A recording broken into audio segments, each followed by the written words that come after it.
Third place. The term originated in a 1989 book written by sociologist Ray Oldenberg. It refers to a place separate from work or home where humans can facilitate social interaction. The need for third places has grown and was extremely exacerbated by the COVID-19 global pandemic. Like many other things, the pandemic accelerated increasing trends, loneliness, and obesity.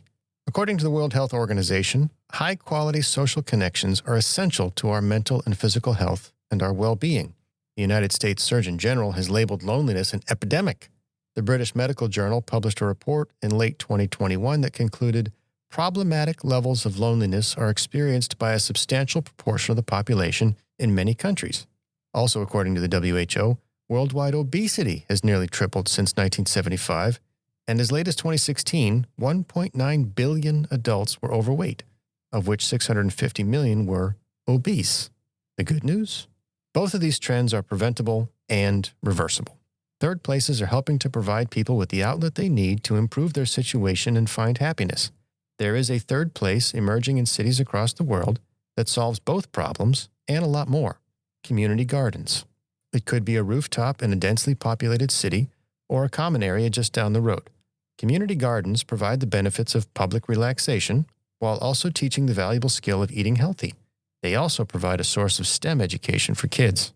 How could Microchip technology help accelerate the growth of third places like community gardens?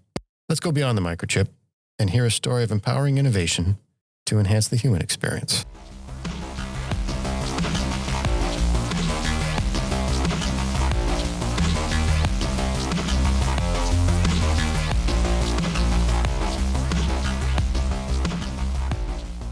Returning to the podcast, our first four-peat, Ross Satchel and Toby Sinkinson. Ross and Toby are applications engineers at Microchip Technology working out of the 8-bit microcontroller business unit.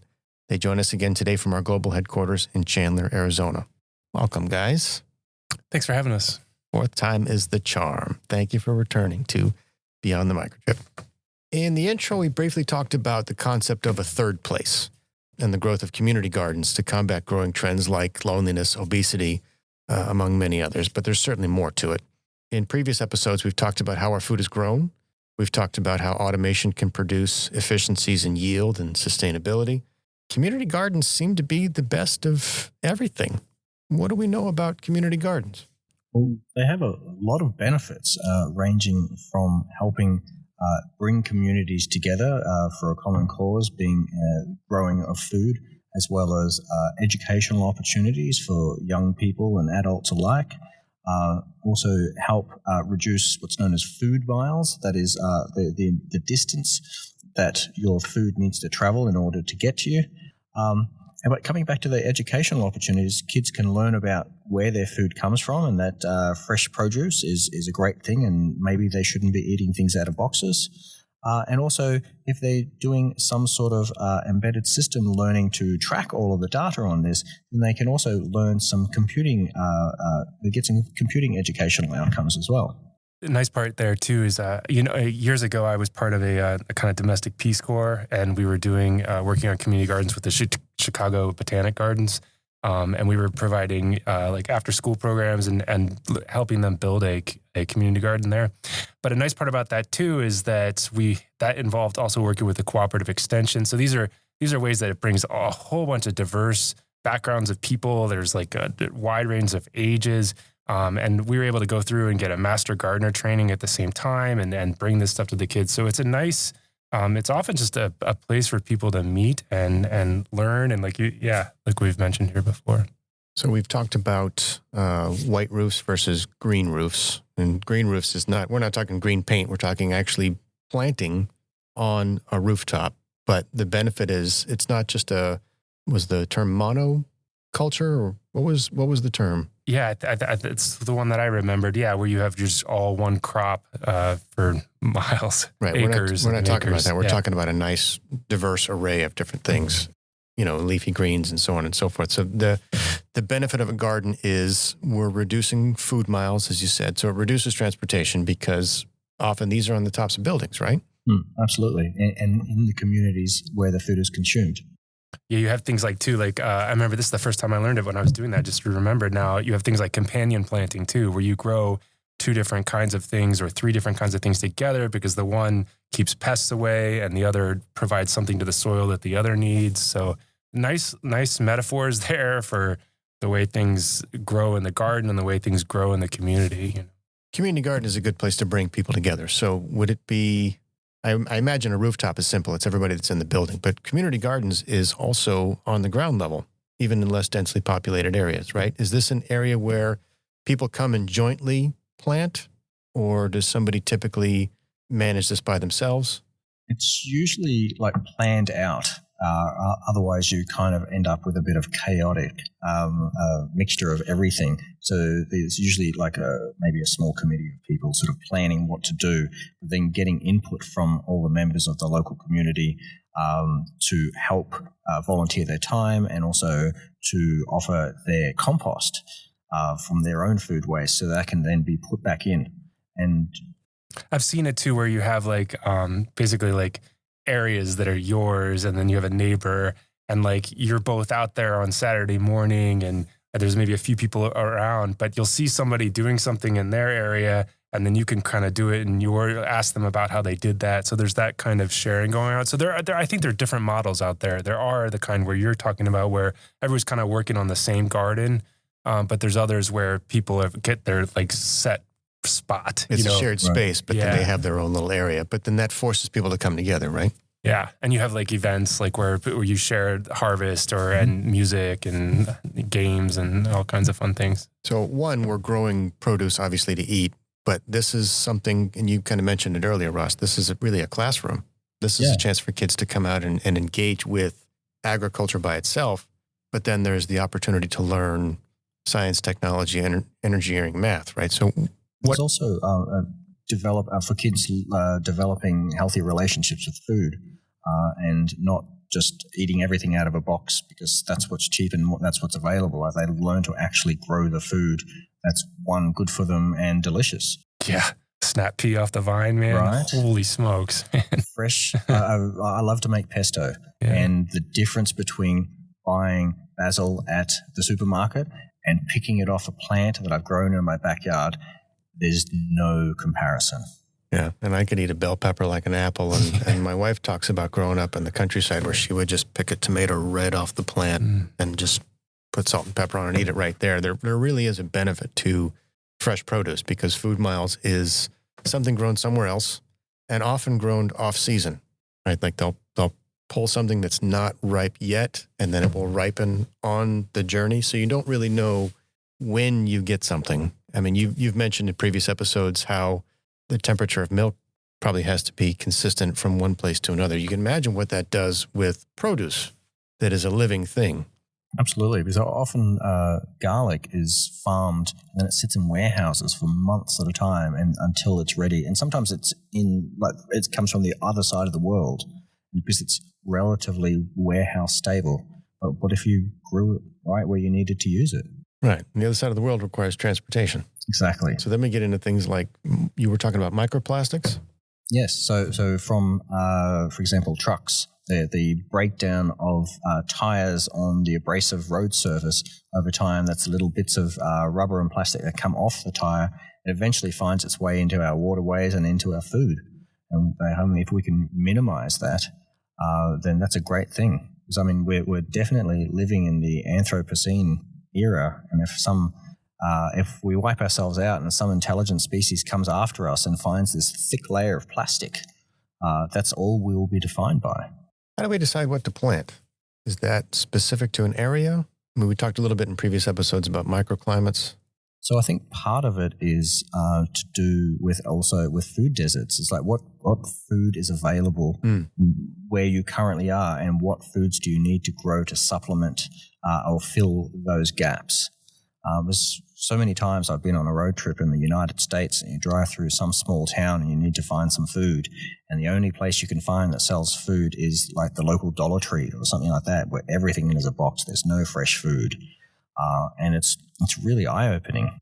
Yeah, I remember also like that cooperative extension group. There are a number of things that you're reminding me of here too, like with seed saving also, like that whole process of, once you've tasted something or you realize the heirloom aspect to it, that you can't really find this anywhere else. All of a sudden you're learning about this. So there's a STEM opportunity there too, but you're learning about, the whole cycle there. That seeing the whole cycle is really powerful, that it's possible on these community gardens. There's also the seasonality, right? Like you can only grow strawberries a certain time of year. You can only grow certain produce at a time of year. That allows for a kind of rotational aspect of the community. Absolutely. And also being able to change what you eat with the seasons by eating season-appropriate food. Yeah, it's a different dynamic. I think, have you ever done that before? I remember doing like what's it called? The co-op, not the co-op, but like where you just take what's given and you can cook with whatever's there. Right. It's a total, like, instead of like trying to figure out what you're going to make, it's like try to figure out what you're going to make with what you have. It's so fun to eat. To eat what's there and figure out okay, so this week it's this delicata squash. Okay, let's do that. Jump on the internet and see what you can make with these particular ingredients. So we've talked a little bit in previous episodes about automation and about water conservation, and a community garden is kind of where all this comes together, right? Specifically in terms of, we talked a little bit about vertical farming. Vertical farming is great for community gardens because of the space constraints, right? Absolutely, but it's limited to certain crops. So, it's ideal for things like leafy greens, for example. But if you're trying to grow maybe potatoes, it's probably not the right thing for that. So you definitely need a mixture of both, where you have a community garden that's soil-based, and then another community garden, hopefully in the same area, that's more hydroponic-based and vertical, so you can stack all that leafy green into a tighter area and just utilize that great big solar light in the sky. Which is an opportunity for buildings that are high up, right? Absolutely. There's probably opportunity for solar technology there as well. Yeah. One of the big problems to solve, though, is what you do in high winds. And so there's some structures that are being built to help protect vertical gardens. But if a hurricane comes along, you're probably going to lose your vertical garden. I'm sorry. How do kids get access to the technology in a community garden that they might not have access to on a farm? Is there a difference? Part of it is the generational knowledge, working with older people in the community, whether that's to grow particular fruits and vegetables. There's probably to be some engineers living in the community that can also help develop ways of monitoring all of this and teach the younger people and introducing them through more easy to approach platforms such as Arduino, so they can really get a taste for what problem solving is like, and sort of ignite that fire in some of the young people. Arduino is a good place to go. Arduino is a great place to start.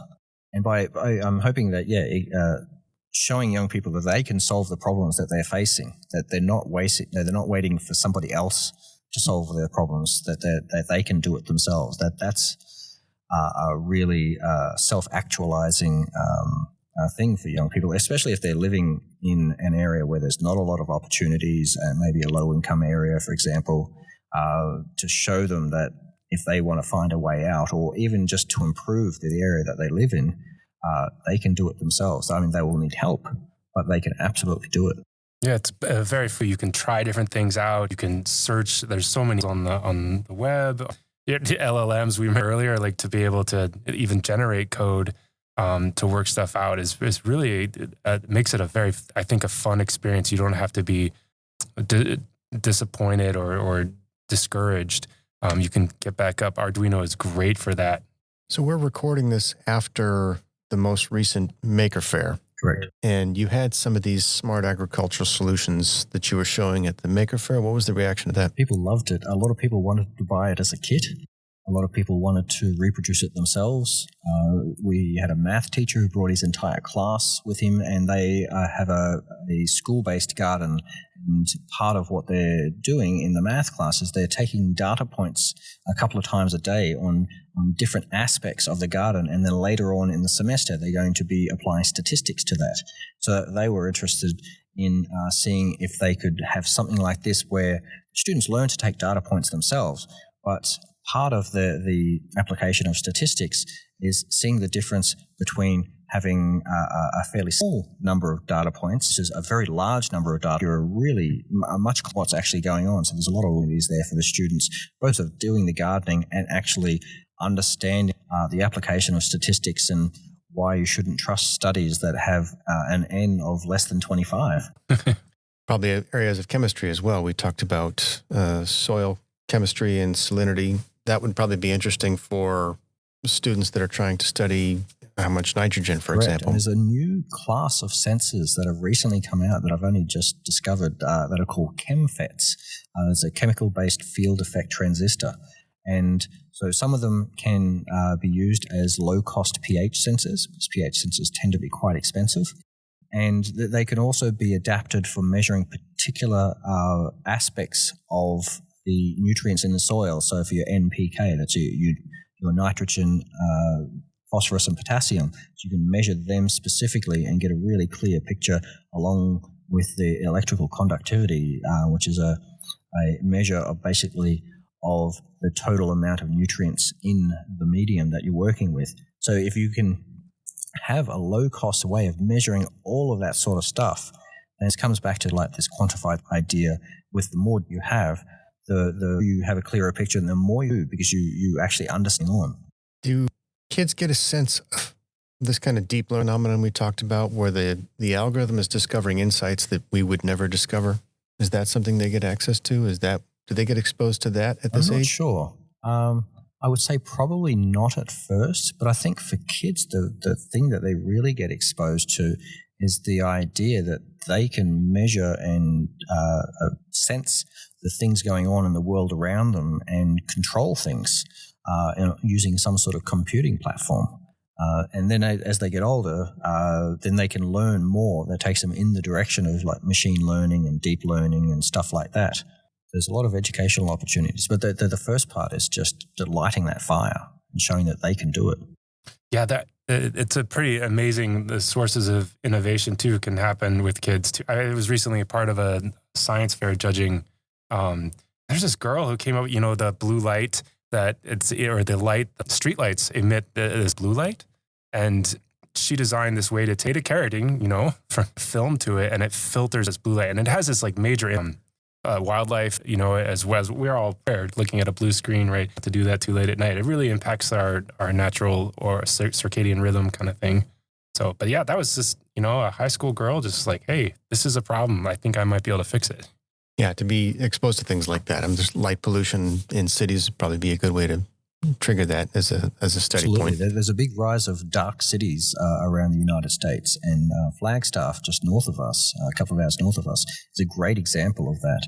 And so recently I was camping in Flagstaff, and being able to see the Milky Way at night when we were really close to the city centre was just incredible. I've never experienced that before without being out in the middle of nowhere.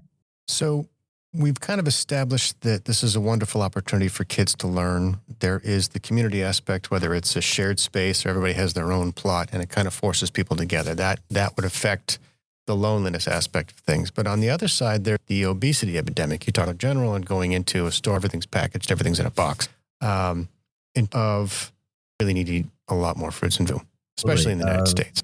Evidence showing that eating serves of fruit and vegetables a day lowers your chance of developing chronic diseases, with also reduced risk of death from heart and respiratory diseases associated with that. There's some evidence that it may also extend longevity. And so we've seen over the last 20 years that a lot of growth in organic and sustainable produce, and also the farm-to-table practices, doing things like farmers markets where you actually get to meet the people who grow the food that you're consuming. Yeah, it was nice, the idea too with the classrooms, having it in schools where, you can have snacks there too, and having grown it, having to wait for it to be able to harvest is kind of leads up to the excitement for it too. And hopefully they'd also do like home economics types classes. I'm not sure what they call them here. That's what we call them in Australia. But the idea of children learning to cook. And so if you're growing the food, you're learning the computing on how to actually sense and measure all of this stuff. And then planning out what are you actually going to do with this food? Like, what's some healthy and delicious meals that you make out of this? So help kids develop the relationships with food and older, they can seek out fresh vegetables, and they can hopefully, with the right resources or a garden, they can even grow it themselves. Right. So we touched on this before, some stats from the budget office regarding population. And community gardens are going to be a wonderful spot to deal with the effects of kind of what we talked about before, water scarcity, growing population, kind of back to this concept of food deserts. In terms of efficiency, community gardens provide an aspect of that, right? Yeah, I think, off the top of my head too, just anytime you have like a volunteer situation too, like other things come up in people's lives and they're not able to be out there. So, something may need watering, or being able to network with people to help make something happen. You could see how having ways to do that through something like the agri-IoT would be pretty important. So tell me about Brooklyn Grange. Sure. So when I lived in New York City, I moved to Brooklyn, and I lived in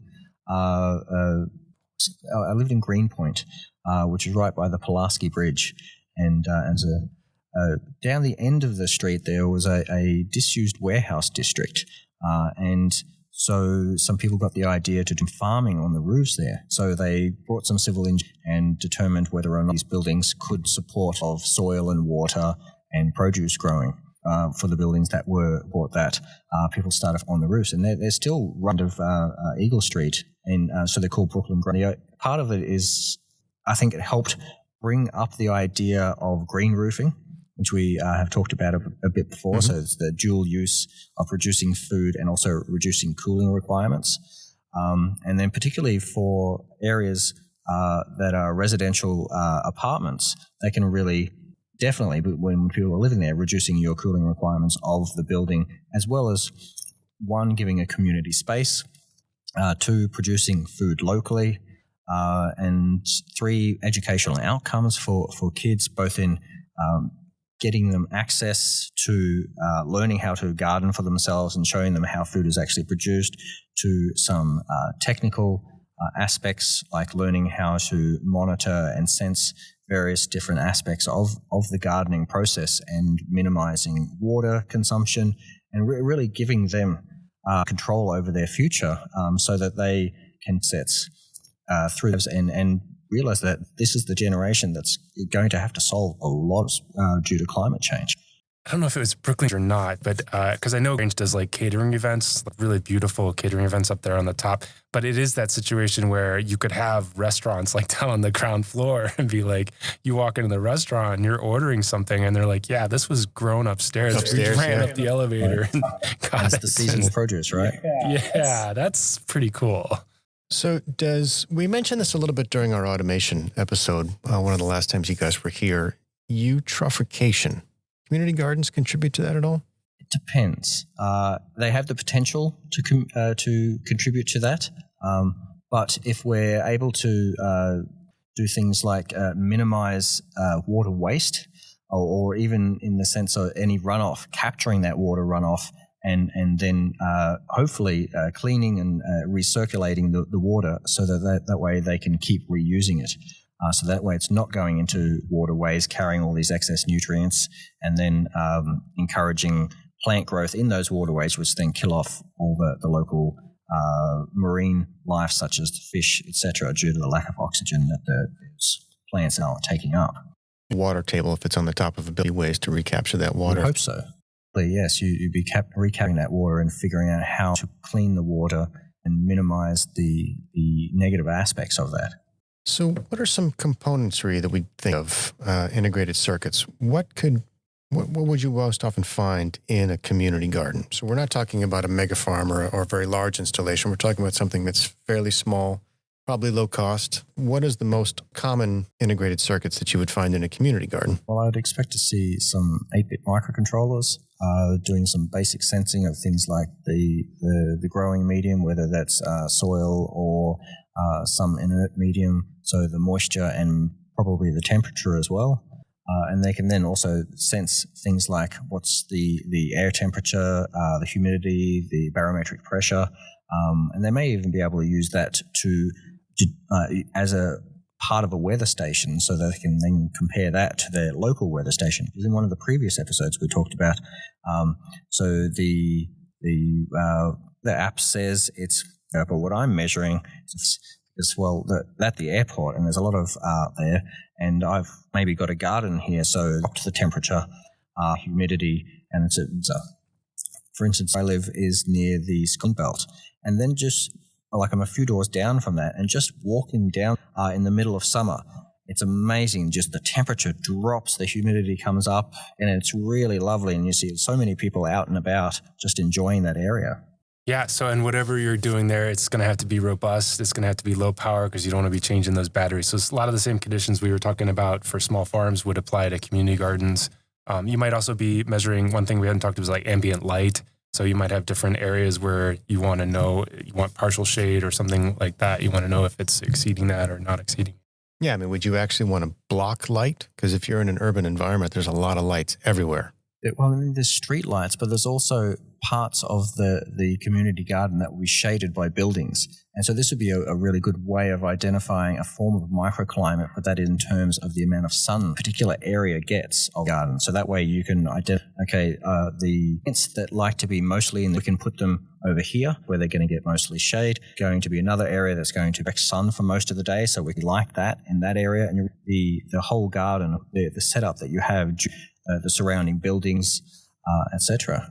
Yeah, I think here in Arizona, we see, especially in those really, really tough months, the netting that goes over the top that completely block out that UV. And it's so harsh.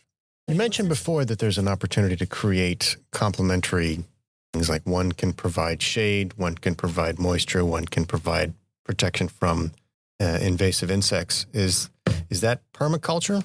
I think that's related. I remember I only have a very cursory knowledge of permaculture, but I do remember being exposed to someone talking about it and who had done it for years. And I remember he mentioned before he'd even start growing something in an area, he would go spend time there every day for a year because it can be vastly different the way the sunlight hits it. And particularly, in Arizona, we have these during our seasons, there's some really, really harsh conditions that happen during certain periods. But just a few feet over, if you're in the shade, it's a remarkable growing opportunity. So having lots of data points, having a variety of sensors that we could be using here could really help us capture a historic or like an annual perspective on what to do in the garden. So suppose one of our listeners has a use case for this technology. Where would they go? Where could we send them? Good place to start is going to hackster.io, and then in the search bar, look for agricultural IoT, and then just look for the article by Toby Sinkinson, who's joined me here on today's podcast. And you can go build a prototype sensor node yourself using off-the-shelf development boards, and either run with that or adapt it for what purposes you have, and maybe build your own circuit board. That sounds exciting. We'll make sure we put that note in the show notes. What's the future of community gardens? Are we going to see more of them? Are they going to get more complex? I think with the effects of climate change increasing, I'm hoping to see more and more community gardens so that we can help mitigate some of these effects of climate change while at the same time giving local communities a degree of food security for themselves, while also making some educational opportunities at the same time. Yeah, it's a tough road too, because I know some of these areas are, they're driven by volunteerism, and people's lives are the amount of time that they have for that kind of thing, or they make time for it feels like it's getting smaller and smaller. So it's kind of a up in the air thing. You'd like to see it. Obviously, we've talked about some of the incredible benefits, but it has to be a choice, right? It's going to have to be people realize it. It always helps to have success stories, and so if you have one near you, then I think that's an advantage to creating more like it. One of those is trying to minimize out rate, because often a lot of an online course on something, we get busy and a month has gone by that you've worked on that course, and then the same thing happens with local community gardens. So they have to come up with solutions for how to deal with the attrition rate and how to keep people engaged. So whether that's frequent community events, getting all the locals coming to it so it's always in the forefront of their mind, or maybe it's getting people to put down a deposit or something like that so that they have financially, they have some skin in the game. it's a difficult problem to solve because, I mean, we all are very busy. So increased opportunities for education, the resurgence, if you will, of the home economics courses, that kind of level of education, just teaching kids how to cook, how to be aware of how our food is grown. Those are all things that I think will contribute to the future. And then, of course, the ease and simplicity of technology, how easy it is to assemble. Those are really good opportunities. Guys, I'm really, really grateful to have you again. This is your 4th visit to the pod. Thank you very much for coming and spending time with us today. Thanks for having us. Yeah, our pleasure. Ross Satchel and Toby Sinkinson are applications engineers at Microchip Technology, working out of the 8-bit microcontroller business unit. They join us today from our global headquarters in Chandler, Arizona. Thank you for venturing beyond the microchip with us. Join us next time as we continue to explore empowering innovation to enhance the human experience.